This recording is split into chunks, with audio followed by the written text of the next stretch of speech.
పౌలు గారు ఫిలిప్పీలకు రాసిన పత్రిక 3వ అధ్యాయం 7వ వచనం, అయినను ఏవేవి నాకు లాభకరములై ఉండెనో వాటిని క్రీస్తు నిమిత్తం నష్టముగా ఎంచుకొంటిని అన్నాడు. గమనించండి, ఏవేవి నాకు లాభకరములు. లోకంలో మనకి చాలా లాభకరాలైన అంశాలు ఉంటాయి, చాలా ఉంటాయి. కానీ పౌలు గారు అన్నాడు, అవి క్రీస్తు నిమిత్తం నేను నష్టంగా ఎంచుకున్నాను. ఎందుకంటే క్రీస్తు నా నిమిత్తం తన ప్రాణం పెట్టాడు కాబట్టి. ఆయన దేవుడై ఉండి ఆయన సింహాసనమును విడిచిపెట్టాడు. ఆయన నన్ను మహిమలోనికి తీసుకుని వెళ్ళడానికి ఆయన మంటి రూపం దాల్చాడు. ఆయన నన్ను ధనవంతుడిగా ఐశ్వర్యవంతుడిగా చేయడానికి ఆయన దారిద్ర్యతను భరించాడు. ఆయన అందుకే ఇంకా నాకు లోపంలో లాభకమేముంది, లాభసాధకమేముంది అని చెప్తున్నాడు ఇక్కడ. ఇది నన్ను క్రైస్తవులుగా, దేవుని పిల్లలుగా, యేసుక్రీస్తు రక్తము ద్వారా విమోచించబడిన వారిగా మనం ఒక విషయం తెలుసుకోవాలి. ఏంటో తెలుసా? నాకేది లాభం, ఏది నష్టం తెలుసుకోవాలి. మనం వింటున్నారా? మనం చాలాసార్లు ఏదైతే నష్టం చేస్తుందో దాని వైపే వెళ్తాం. మనం అది తాత్కాలికంగా మన కళ్ళకు నచ్చచ్చు, మన హృదయం ఆకర్షితులు అవ్వచ్చు, కానీ మనకి అది నష్టాన్ని మిగులుస్తుంది. గుర్తుపెట్టుకోవాలి. అందుకే చూడొద్దు, వినొద్దు, ముట్టుకోవద్దు, తాకద్దు, నువ్వు అపవిత్రమవుతావు అని చెప్పాడు దేవుడు. కానీ అట్టే వెళ్తాం మనం. ఎందుకో తెలుసా? ఇదిగో లోకంలో మనకి లాభం అనిపిస్తూ ఉంటుంది. ఒకసారి చాలామంది ఉంటారు తెలుసా, ప్రార్థనకి వెళ్తే ఏమొచ్చింది, యేసుక్రీస్తుని నమ్ముకోవచ్చు కదా నువ్వంటే. నమ్ముకోవచ్చు కానీ జాగ్రత్తగా ఉండాలి కదా, నిష్టగా ఉండాలి కదా, పద్ధతిగా ఉండాలి కదా, మర్యాదగా ఉండాలి కదా, మా వల్ల కాదు కదా అంటారు చాలామంది. కానీ ఇది అద్భుతమైన జీవితం. ఎందుకో తెలుసా? ఎందుకు నాకు నష్టం అన్నాడు, ఎందుకు లోకం నాకు అవసరం లేదన్నాడంటే ఆయన ఆస్తి ఏంటో చెప్పాడు ఇక్కడ. చూడండి, ఎక్కడ 9వ వచనంలో చూడండి ఏం చెప్తున్నాడు అక్కడ.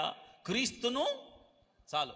ఏంటంట? ఏం సంపాదించుకున్నాడు అంటే ఆయన సంపాదన, ఆయన ఆస్తి ఏంటి?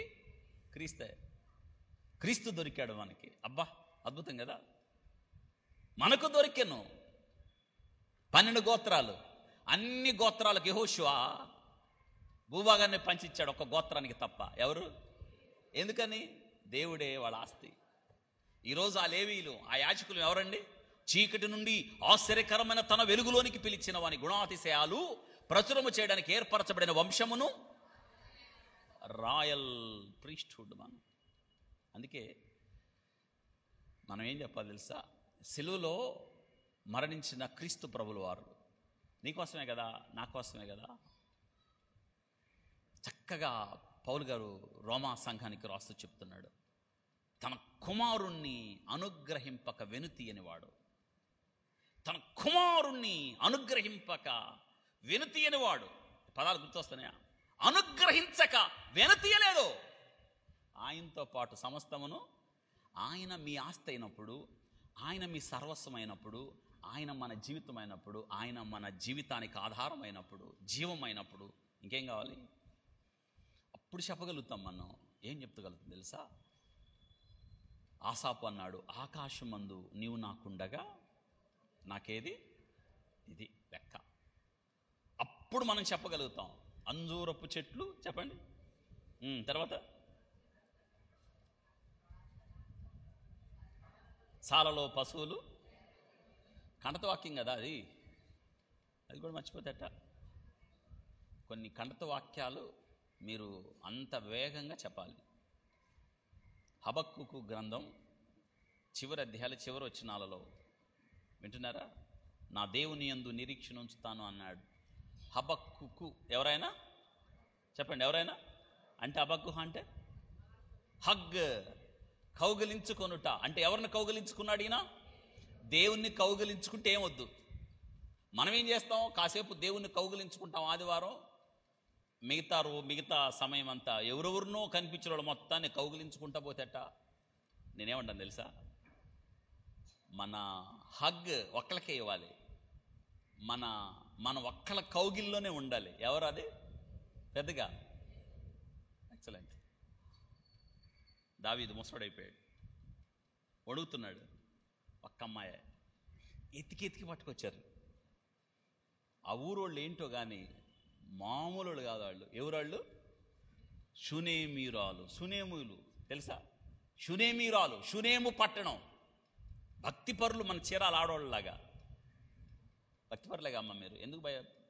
ధైర్యంగా చెప్పండి, మేము భక్తిపరులు. చెప్పండి ఒకసారి. చెప్పలేదేంటి? అది చురుకైన వారం మేము. అది కూడా చెప్పండి. మేము గొడవలకు వెళ్ళాం. అది షునేము. భలే లక్షణాలండి వాళ్ళే. గనురాలు వాళ్ళు. అందుకే దావీదికి వణికిపోతుంటే ఆత్మీయ అర్థం అది. ఈ కళ్ళతో చూస్తే అర్థం కాదు అది. దావీదు వణుకుతుంటే వాళ్ళు అందరూ వింటున్నారా? ఇప్పుడు దావీదికి ఆమె ఉంది కదా పక్కన, ఎవరు బెచ్చబా ఉందా లేదా? ఆమెను తెచ్చి కౌగుల్లో పడుకోబెట్టచ్చు కదా. ఏమండి చెప్పాక అక్కడ జాన్ చెట్టు ఎట్టుంది? అక్కకి గొడవలు అయితే నేను గొడవ తీర్చడానికి వెళ్ళా పెద్దగా. నేను పడిపోయి అక్క పడిపోయింది, నెట్టేశారు మమ్మల్ని జాన్ చెట్టు దగ్గర. పెట్టారా? ఇప్పుడు బెచ్చబని ఎందుకు పెట్టలేదు? ఫిట్ అవదా? ఫిట్ అవ్వదు. ఎందుకు తెలుసా? She not virgin.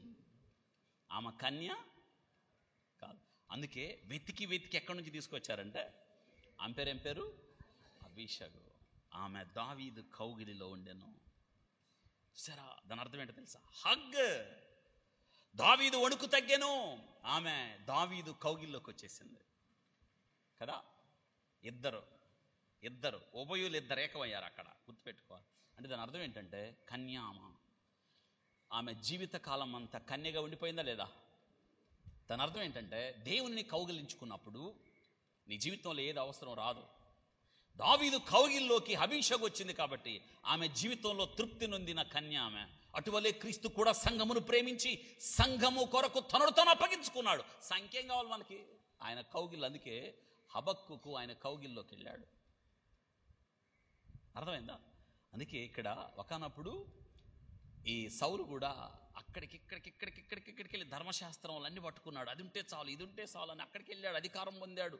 ఆయన చూడండి గొప్పగా చెప్పుకున్నాడు. నేను 8వ దినాన సున్నతి చేయబడ్డాను, బెన్యామీను గోత్రం, ఇవన్నీ ఇశ్రాయేలీలు అని మొత్తం చెప్పాడు. ఆయన చదువు గురించి చెప్పాడు. గమనీయులు పాదాల యొద్ద నేర్చుకున్నానని చెప్పాడు.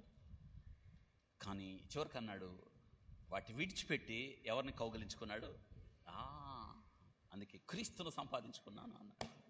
మన జీవితాల్లో క్రీస్తును సంపాదించుకున్నాం. ఆయన నీ కొరకు ప్రాణం పెట్టాడు. మనం ప్రాణం పెట్టబద్దులమై ఉన్నాం. ఆయన కొరకు జీవించబద్దులమై ఉన్నాం.